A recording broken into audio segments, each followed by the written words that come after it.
This was the secret. And he said, have a definitive purpose, a clearly defined dream, and have a burning desire for its achievement.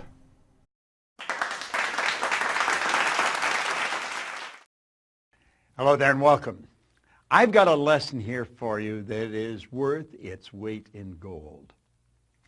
You know, Joseph Campbell, he taught so many great lessons. But he said one time, the cave we fear to enter holds the treasure that we seek. Have you any idea how many times fear has caused people to back away from what they really want? Little boys afraid to ask a little girl to go out. A little girl is afraid to ask a little boy to go out. A person wants to apply for a better position, but they're afraid they might get turned down. They've saved the money and they really want to get the car of their choice, and fear causes them to back away. They've dreamed of moving to another city, and fear causes them to stay where they are. Do you know, fear has been known, James Allen said, to kill a person quicker than a speeding bullet. It is without question the most destructive emotion that we can be involved in. I'm going to show you something here about fear. It's called the terror barrier. But I want to lay a foundation for it. Now, some of these concepts that I'm going to explain, you've probably seen me explain before. But I found a long time ago, and hopefully you have too, that it's the repetition that creates awareness in our mind. We hear the same thing 2 or 3 times. Remember when you were a kid in school, and the teacher would be explaining a problem in mathematics, and you're just not getting it, so they may give you some personal tutoring. They'll say, okay, Bob, now here it is here. And they explain it. Now they say, no, you do this one, and you're stuck. And then they do it again, and you're stuck. And then all of a sudden, oh, now I see. Now I see. Now I see. Now I have a greater degree of awareness. Do you know that awareness is the only thing worth seeking? Do you know that people only earn $50,000 a year because they're aware of earning $50,000? They're not earning 50 because they want it. They would like to earn 100, but they're not aware of how to do the 100. Are they capable? Yes, they are. So I'm going to ask you to listen very carefully because there's a great lesson here. Now, there is the personality that we're talking about. This is anybody's mind and body. Now, we've talked about this on numerous occasions. You have a thinking mind, and whatever you think, you can become. As a matter of fact, that's the one point all the great leaders have agreed on, that we do become what we think about. This is our educated mind. This is where school has us gathering information. You and I have got a ton of information. We know how to do so much better than we do. We know. But there's a gap between what we know and what we do. This is where our intellect is resident. And we have these phenomenal intellectual factors. And if you have not been in a program where I teach the intellectual factors, you want to get in one because it's powerful information.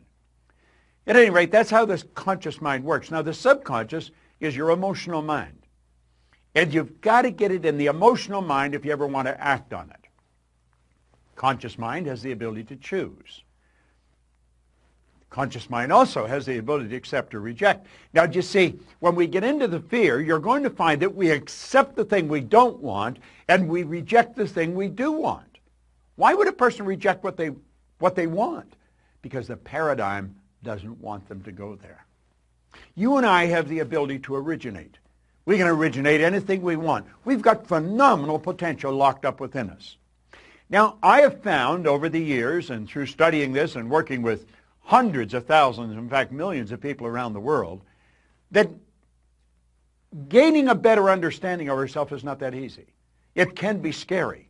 We're tapping into parts of our personality that we're not really familiar with. We're causing ourselves to step out into a new area. Now, the subconscious mind, it'll accept anything you give to it. In fact, it must accept, and it cannot reject. Now, that is very, very powerful. Now, here's the key. Your subconscious mind cannot differentiate between what you imagine and what's real. Now, that is a beautiful concept if we really can get it. See, if you can visualize yourself doing something, you've got the talent inside to do it. Now, why don't we do it? We've got all this information. Well, let's take a look. Here we are here as an infant. Is this the way we are? No, not really. This is how we are as an infant. See, the conscious faculties have not developed. You've just got a brand new little baby. I was just looking at a picture of a beautiful little baby of Veronica and Arash, a couple who work for us, and I was looking at a baby, so cute. And that baby is just like this right now. That baby will accept anything that's given to it. Now, fortunately, Veronica and Arash know what to give the baby. See, they realize that that baby's mind is wide open to everything that goes on around it. Now, that's the way you were, and that's the way I was as a child. Our subconscious mind was filled with whatever was going on around us. Now, if you weren't born into a super productive family, a very creative family, odds are you've got some ideas in there that you've got to get rid of or you want to change. You see, that's where the image of you was formed. You have a self-image. And it's this self-image that really keeps us locked into where we are. It's also the concept of the self-image that'll cause us to go to where we want to go. Now, I have another video that we send out where we cover self-image, and you'll want to get into it, look for it, because it is very, very powerful. But you see, the self-image is just part of the paradigm. Paradigm is the same as culture. Culture is nothing but group habit. Paradigm is a multitude of habits. So this is the way we're programmed in our little life. We're programmed to like the food we like, to do the things we do, to speak the language we speak. Our perception is controlled in this area at a very early age. So here we are now, today, and we are getting inundated with information, and we have a reasoning factor. That's one of our intellectual factors, what gives us the ability to think. We have the ability, with our thinking mind, to reject everything we don't want to hear. Now, if the information that's coming at us is not good information, if it's not creative information, we should just tell it to get out of town, get lost. But we don't do that. Why don't we just say, get out of here, turn it off, originate good information? Because we don't. Because we're programmed to live like this. And you'd say, well, this is absurd. People don't go around like this. Well, unfortunately, they do. Now, don't take my word for it. Start paying attention to the people around you. Start listening to the conversation. I call it the chatter of the masses. There's noise. That's what words are, noise. There's no brilliant concepts being discussed. You'll find one or two people off in a corner, and they're into something really creative. But the average person's not. Now, we are programmed to live the way we're living, and that's rather sad. Here's the concept here. We point out school gave us valuable knowledge. However, school never taught us how to alter the old paradigms. Therefore, we frequently don't do what we already know how to do. Now, I've talked about this on many occasions. You're going to find people with superior knowledge. They may graduate right at the top of their class, and they may ace all of their exams. They are smart. They've got degrees coming off the end of their yin-yang. I mean, they are brilliant people. But their results, they're not a reflection of how smart they are. Now, for many, many years, that really puzzled me. I thought, how can they be so smart and get such terrible results, like appear so stupid? Well, it wasn't stupid, it wasn't smart, it was paradigms. You see, the person that's got the superior knowledge and the inferior results, those people are very confused. Here's the concept here. Here's the graphic illustration. Remember I said that's the educated mind? That's where school has us gathering the information. And if you read the book and you remember what's in the book and you're going to repeat what's in the book, you pass the exams. That doesn't mean that you are going to get the results. See, your results are going to be determined by your paradigm. The results have always been determined by the paradigm. If you come to work with me, one of the first things I'd ask you is, what's the most you've ever earned in a year? I don't really care what the answer is, but I want to know, because I want to know where your paradigm is, where your mind is set. Because if you're going to work for me, I want you to do better. I want you to achieve all of your dreams. I want you to do phenomenal, and I want to help you do it. So you see, I would be focused on helping you alter your paradigm. And when you alter a new paradigm, you change your results. Okay. Now we're at the point we want to get at. See this line? That's called the terror barrier. Yeah, jumping at you, isn't it? And on the other side of the terror barrier is something we call freedom. And you know, Very few people get through that terror barrier. It's rather sad. Freedom is available to everyone. There isn't anyone that cannot live the way they want to live. See? Why don't they? Why don't they? They don't know. And they don't even know they don't know. Now I'm going to show you why people experience buyer's remorse when they buy something they really want, and then they back away, where they go to move and they don't. They go to change jobs and they don't. They go to move to another city and they don't. Why? Fear causes them to stay where they are. There's the individual. The X represents the unknown factor, the paradigm. Now, there's a power flowing into this individual's mind, and they can make anything out of it they want. Remember we said we had the ability to choose? What do they choose? They choose thoughts that are in harmony with the paradigm. Now, here's an important point. The paradigm controls the vibration of this thing we call our body. Our body is a molecular instrument. That's really what it is. It's a mass of molecules and a very high speed of vibration. The vibration that the body's in on a conscious level we call feeling. When a person says they feel this way or they feel that way, what they're really doing is describing the vibration they're in.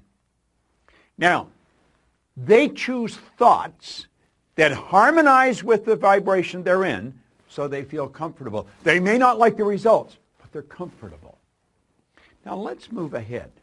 Let's take a look here. Those people are getting X-type results and they don't like it. Do you know what the problem with them? They're in bondage. These people are locked up.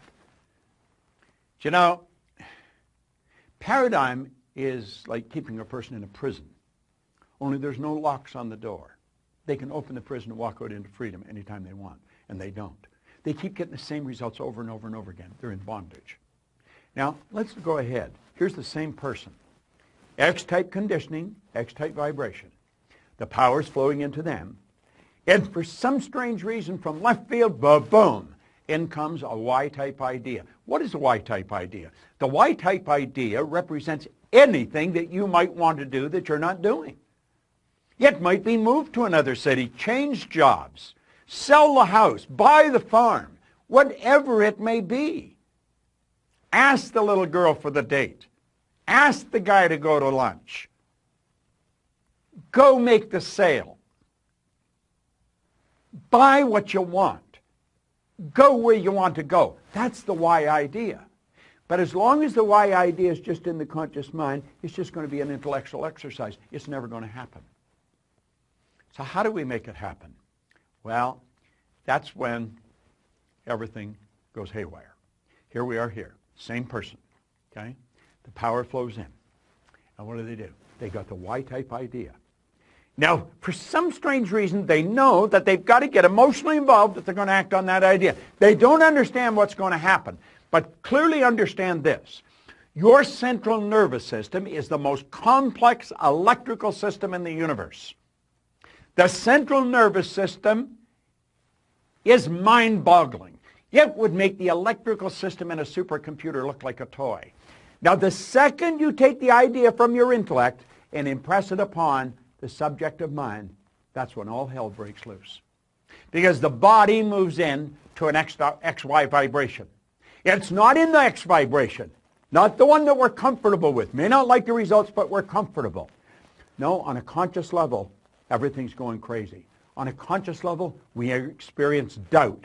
The doubt turns into an emotion called fear, and that fear is expressed through the body as anxiety. See, that person is getting emotionally involved to move ahead. Do you know what happens? They hit that terror barrier and they bounce off it and right back into bondage. And they're so relieved to get back there. They're back where they're comfortable. They've canceled the sale. They've decided not to move.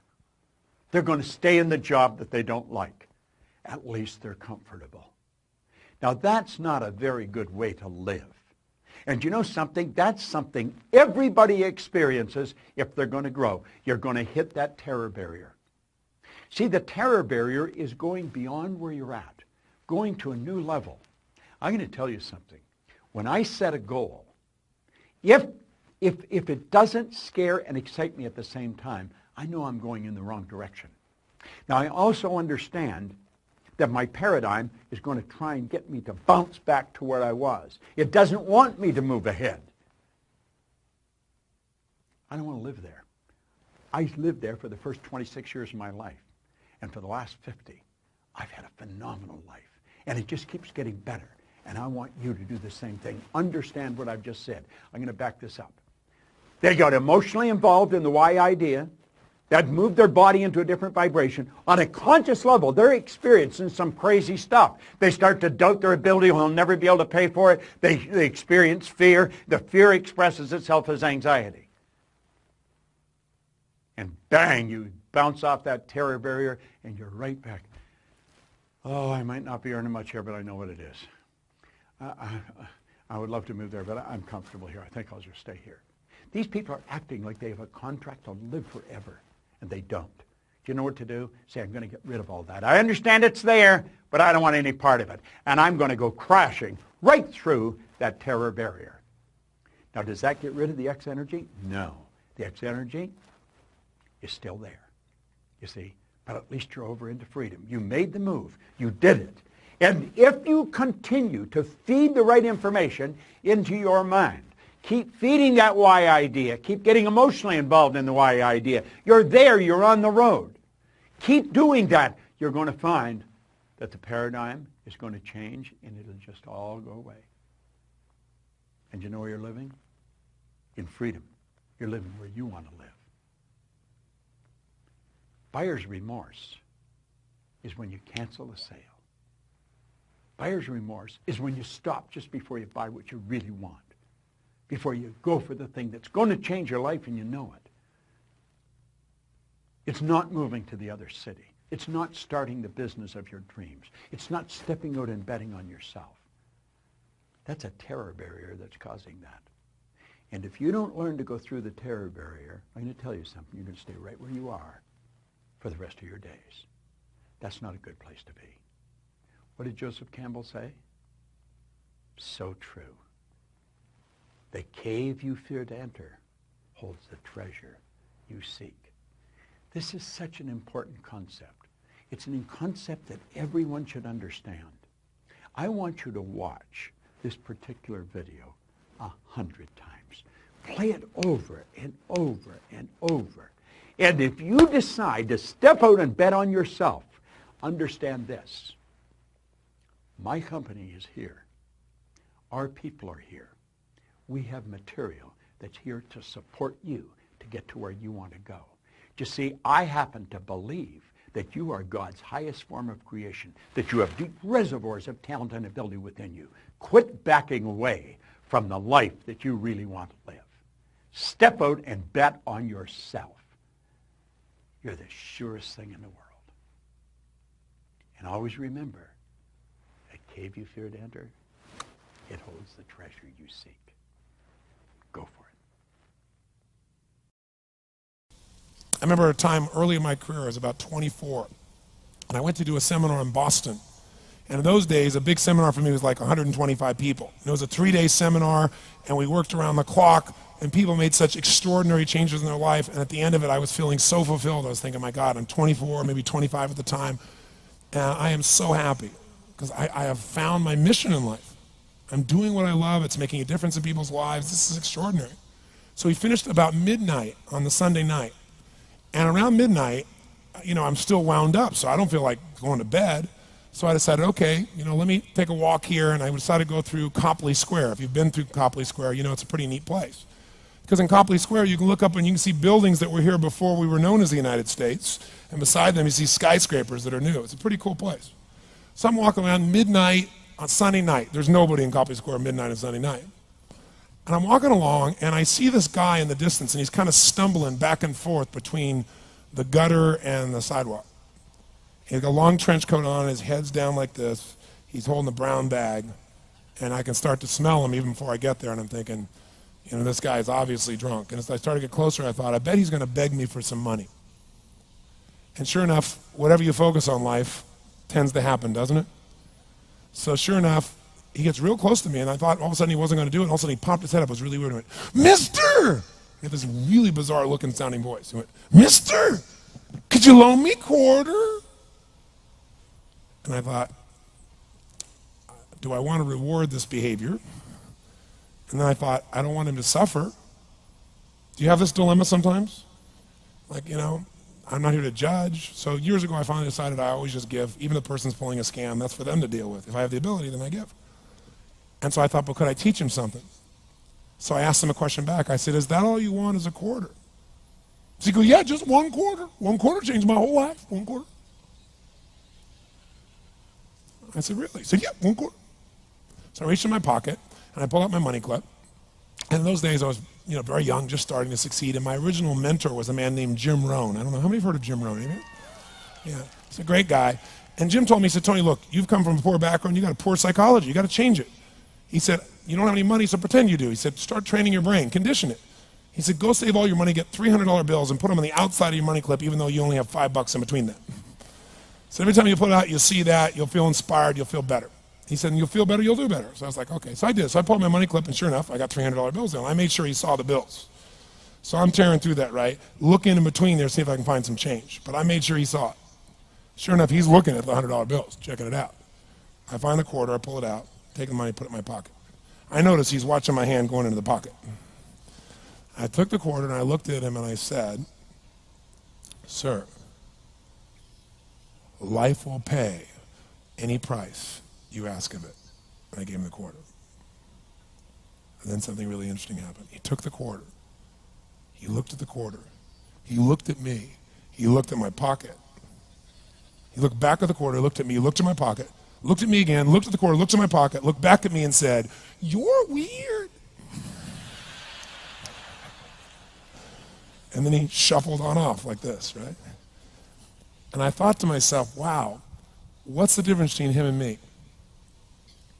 I mean, I was 24, 25 at the time, doing what I love most, have my mission in life, and he's in his early 60s, drunk on the street begging for quarters.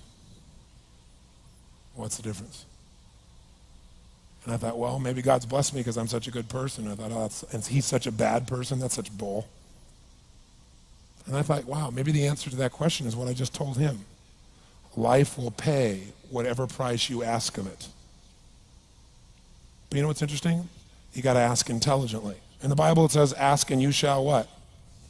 Yeah, pretty good formula. You ought to look into it. But you know what? It says, ask and you shall receive, but I'm sure it meant ask intelligently. I'm sure that's what God meant. I'm sure he didn't mean bitch and you will receive. Whine and you will receive. I don't think that was the instruction. Now, if you were going to ask intelligently, there might be 5 elements of that. Number 1, you'd have to ask specifically, wouldn't you? You wouldn't ask in a general way. People do that all the time. They go, I want more money. Fine, here's $1, get out of here. Very often you're getting what you're asking for. You're just not aware of how general you're asking. Clarity is power. The more clear you are about exactly what it is you want, the more your brain knows how to get there. Your brain is a servo mechanism. It's like a bomb. Those bombs, those missiles, they have a servo mechanism. So if the target moves, it knows what the target is, it follows it. Your brain, when you condition it, knows exactly what to go for and it'll find a way to get there. Did you ever buy a certain outfit or a certain car and suddenly see that car outfit everywhere? How many of you have had that experience? Say, aye.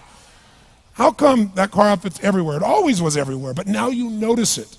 And the reason is because there's a part of your brain called the reticular activating system, the RAS. That part of your brain determines what you notice and what you don't notice. Your brain spends most of its time trying to make sure you don't notice because you'll go crazy if you notice everything. But when you decide what's most important to you, your brain goes after it.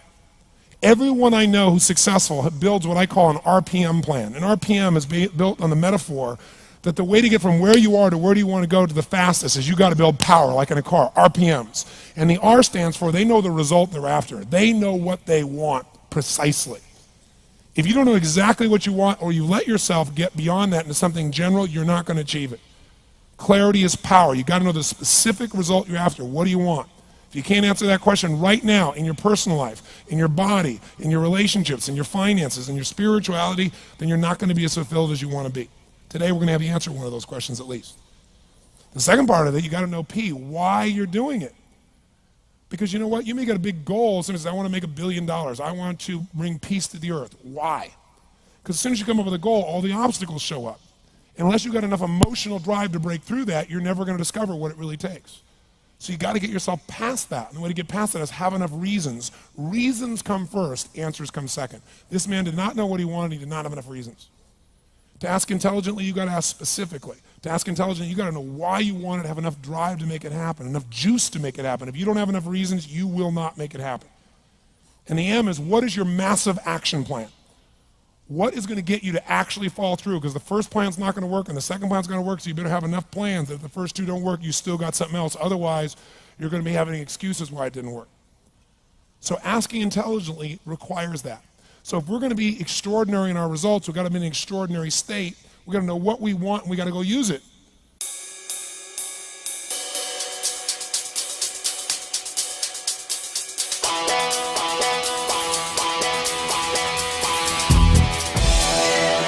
This was the secret. And he said, have a definitive purpose, a clearly defined dream, and have a burning desire for its achievement. A magnificent obsession.